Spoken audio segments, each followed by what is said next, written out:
Hello and welcome to Søren Poulsen Yoga. In this we have crane pose, and we call this in Sanskrit Bakasana. The main challenge in this pose is that we have to balance on two hands, having the strength in our two hands and arms and shoulders. And also many have the fear of falling forward, hitting their face.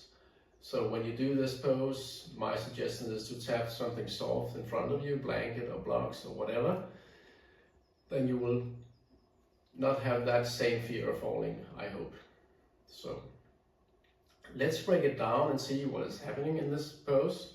We have our wrist in flexion, the triceps are straightened, so the elbows is extended, and the shoulder blades are drawing forward and stretching the back muscles. Your trunk and your hips are bent, and the knees and the feet are flexing. So, what can I do in order to prepare myself for this pose? I could do a Bakasana, a child's pose, where we're stretching the back muscles and the knee are flexing. Also, I would recommend a cat and cow, where you are back opening, extending and flexing the back. And in a Bakasana, you are opening up your hip.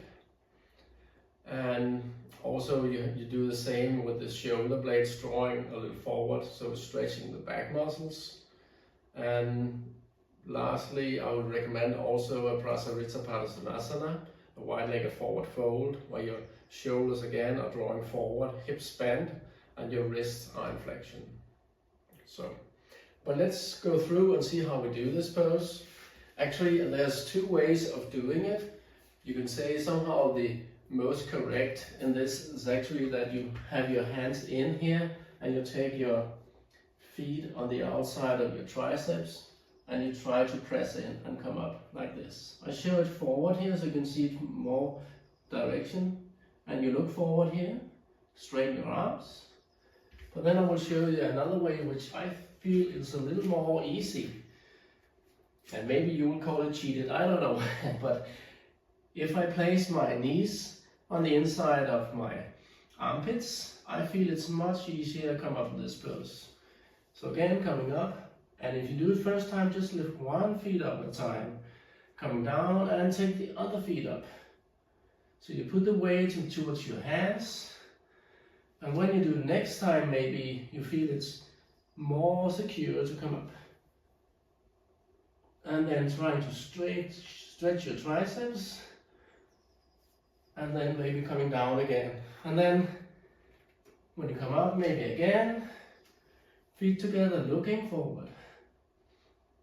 And you can always try to do a jump back if you're doing this in a vinyasa mode. So here, and coming up. Well, this is, of course, more related to the vinyasa. So this was a little about Bakasana. If you like this video, please give it a thumbs up. And if you have questions, please ask. Take care. Søren Poulsen Yoga. Namaste.